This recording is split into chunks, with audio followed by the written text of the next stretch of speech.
4 PM news network में दोस्तों आपका स्वागत है। मैं हूं आपके साथ राशिद ज़हीर।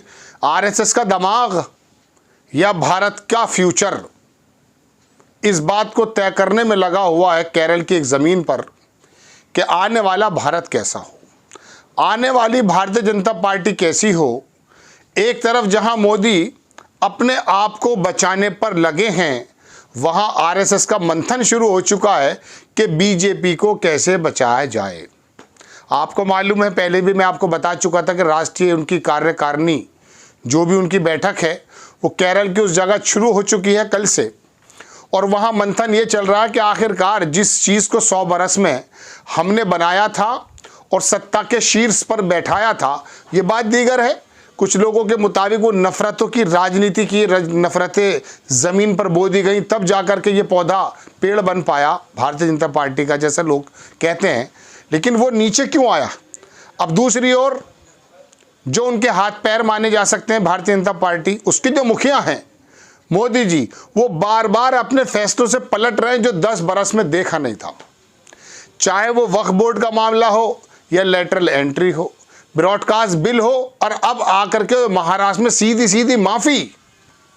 कभी भारतीय जनता पार्टी के मुखिया ने यानी कि मोदी जी ने माफ़ी मांगी है? किसानों के बारे में भी जब वापस लिया था बिल तो ये कहा था मेरी तपस्या में कोई कमी रह गई है। माफ़ी नहीं मांगी थी 700-800 किसानों के मरने पर भी, शहीद होने पर भी। तो एक आदमी अपने आप को बचाने की मेहनत कर रहा है, चाहे किसी हद तक जाए, और दूसरी तरफ आरएसएस ये चाहती है कि भारतीय जनता पार्टी का एक अध्यक्ष ऐसा मजबूत बंदा बन जाए जो आने वाले वक्त में जो इसमें कमज़ोरी पैदा हुई है, उनके जो बस्ते के अंदर जो चीज़ें बची हैं, चाहे वो यूसीसी बिल हो जिसे एससीसी बिल बना दिया मोदी जी ने, सेक्युलर सिविल कोड, या फिर दूसरी चीज़ें हो, हिंदू राष्ट्र हो, मनुस्मृति का ले आना हो, या फिर संविधान को हटाना हो। मैं एग्जैक्टली नहीं कह रहा हूँ, लेकिन लोग कहते हैं। तो ये दो मंथन चल रहे हैं, एक मंथन दिल्ली में चल रहा है और एक मंथन चल रहा है साहब केरल में। केरल के अंदर आरएसएस का दिमाग बैठा हुआ है। हालांकि अपने नुमाइंदे एक तो हैं वो राम माधव से कश्मीर भेज दिया, एक अरुण कुमार साहब हैं उन्हें हरियाणा भेज दिया, इन पर भी उनका पूरा कंट्रोल है। अब पहले वो कह ही चुके हैं, वो आप बारहा सुन चुके हैं कि मोदी के चेहरे पे नहीं जीता जा सकता। इसका मतलब ये है कि आरएसएस अब कुछ और करने का प्लान बना रहा है, और अमित शाह और मोदी जी की नज़र वही है, क्योंकि मोदी जी के बाद तो उम्मीद लगाए बैठे हैं अमित शाह जी। अब यहाँ पर तो डामाडोल हो गया तीसरा कार्यकाल, लेकिन बात ये भी निकल कर आ रही है कि 2024 में तो गठबंधन से बन ही चुके हैं, लेकिन 2029 में भी मोदी जी प्रधानमंत्री बनने की लालसा रखते हैं। कोई दिक्कत की बात नहीं, अच्छा काम कर रहे हैं तो बन जाने चाहिए, लेकिन ये तो देश की जनता तय करेगी। तो मोदी जी जिन्होंने 10 साल में और पहले अपने मुख्यमंत्री काल में कभी पीछे हटना नहीं सीखा, माफ़ी मांगना नहीं सीखा, अपने आप को बचाने के लिए सारे काम करने पड़ रहे हैं। वक्फ बोर्ड को भेज दिया है कमेटी में, ब्रॉडकास्टिंग बिल वापस ले लिया गया है, और बहुत सारे काम वापस हो रहे हैं। अपने लोगों को भी समझाया जा रहा है। लेकिन जब ये सरकार बनी थी अभी 2024 में 4 जून में रिजल्ट आए थे, उसके बाद 5 ही दिन बाद शायद मेरे ख्याल से शपथ ले ली थी, तो वहाँ ये महसूस हुआ था मंत्रिमंडल का जब विस्तार हुआ कि नहीं, मोदी जी उसी तन्मयता के साथ चलेंगे। कोई मजबूत विभाग, लोकसभा स्पीकर का पद अपने सहयोगियों को नहीं दिया, तो लगा यही तौर तरीके वही रहेंगे। लेकिन अब जिस तरह से नीतीश कुमार और टीडीपी और बाकी लोग जो अलकी बल्की कर रहे हैं, चिराग पासवान वगैरह सब, उससे महसूस ये हुआ कि अब वो अपने आप को बचाने पर लगे हुए हैं। महाराष्ट्र में माफ़ी का मतलब क्या समझते हैं आप? मोदी जी और माफ़ी, ये तो हो ही नहीं सकता था, लेकिन हुआ है। गुजरात पे कभी माफ़ी नहीं मांगी साहब।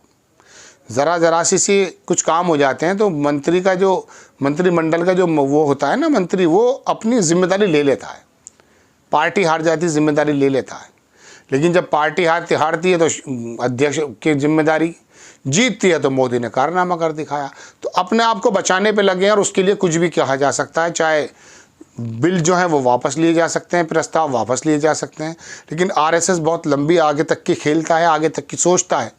तो उसके सामने एक ऐसा अध्यक्ष लाने की ज़रूरत है। हालांकि आता तो वहीं से है, लेकिन पहले जो मोदी जी के इशारे पे होता था, बन जाता था, अब ऐसा नहीं है।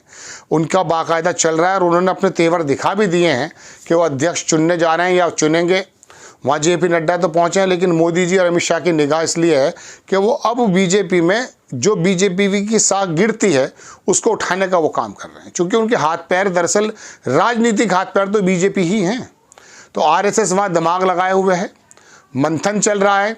इस 3 दिन की बैठक बताई जा रही है। इसके अंदर मोदी जी की, अमित शाह की निगाहें लगी हुई हैं, क्योंकि ये पहला मौका है 10-11 बरस में जब मोदी जी को थोड़ा सा ये महसूस हो रहा होगा कि मेरा इतनी दखल अंदाजी नहीं है RSS में जो पहले हुआ करती थी। पहले तो वो पूछना भी गवारा नहीं करते थे, लेकिन अब RSS अपर हैंड है, ये मैंने आपको 15-20 दिन पहले बताया था। वो अपनी मर्जी से अध्यक्ष ही चुनते हैं, अब और मर्जी से चुनेंगे वो जिसको लाना चाहते हैं। और जो भी इसके अंदर उम्मीदवारों का चयन है और बीजेपी के अंदर जो जिम्मेदारियां की बात है, अब RSS थोड़ा मुखर होकर के और ज़्यादा तेज़ी से गठबंधन के अंदर, यानी कि बीजेपी के अंदर अपनी परफॉर्मेंस को बताने जा रही। इसी बात की चिंता है मोदी जी को, और यही वजह है कि वो नीतीश कुमार की पार्टी हो, चिराग पासवान की पार्टी हो, TDP हो, उनसे इनडायरेक्ट वे में थोड़ा बहुत लोग ये कह रहे हैं ब्लैकमेल भी हो सकते हैं। कोई कितने हज़ार करोड़ मांग रहा है, कोई राजधानी के पैसे मांग रहा है, कोई स्पेशल स्टेटस मांग रहा है। मोदी जी देख रहे हैं, कुछ दे भी रहे हैं। अपने लोगों को ज़्यादा कुछ नहीं मिल पा रहा है। यूपी के बारे में कहा गया कि ज़्यादा कुछ नहीं मिला है। अब यूपी के अंदर तो ज़मीन खिसक ही गई है, क्योंकि ये जाति जनगणना वाला और PDA वाला जो फार्मूला निकाल कर लाया अखिलेश यादव, विपक्ष के नेता राहुल गांधी, उसने हिंदुत्व की जड़ें हिलाकर रख दी हैं। और होता यही है, जब अपनी अपनी बात आने लगती है, अपने अपने हिस्से की बात आने लगती है, हर एक आदमी अपने घर की बात करता है। अब ये तो इनका एजेंडा है। अब ये UCC बिल, क्योंकि मंदिर और 370, 3 तलाक, ये सब तो ख़त्म कर चुके हैं मोदी जी पिछले कार्यकालों में। अब ये UCC का मामला है, इसको भी थोड़ा सा उन्होंने मॉडिफाई किया है। RSS इसको चाहेगी कि लागू हो जाए, लेकिन मोदी जी की कुछ और ही सोच है। वो 2029 के बाद का भी प्लान बना रहे हैं, ऐसा सुनने में आता है। तो दोस्तों, ये 2 चीज़ें लड़ रही हैं। एक बीजेपी को बचाए रखने के लिए काम कर रहा है, जो कि जाहिर सी बात है उनकी जिम्मेदारी है, और एक व्यक्ति अपने आप को बचाने का काम कर रहा है। यही वजह है कि वो बार बार यूटर्न पे यूटर्न लिए जा रहा है। अब देखते हैं कि वहाँ से क्या रिजल्ट निकल कर आता है। नज़र तो अमित शाह की भी होंगी, क्योंकि 2 दिक्कतें हैं।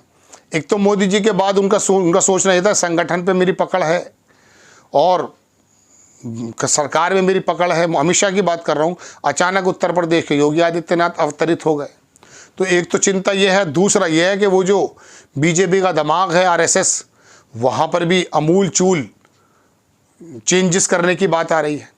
अगर वो मोदी जी के थोड़े बहुत भी खिलाफ हैं, तो ये तो जाहिर सी बात है वो अमित शाह को भी उसी खाने में रख देंगे। अब देखते हैं क्या होता है। RSS अपनी कैसे चलाती है, लेकिन उम्मीद ये है कि RSS अब खुला खेल खेलने वाली है। आपको खबर कैसी लगी, अपनी राय कमेंट्स बॉक्स में ज़रूर दीजिए। चैनल को सब्सक्राइब कीजिए, शेयर कीजिए। नेक्स्ट टाइम मैं किसी खबर के साथ हाजिर होता हूँ। जय हिंद।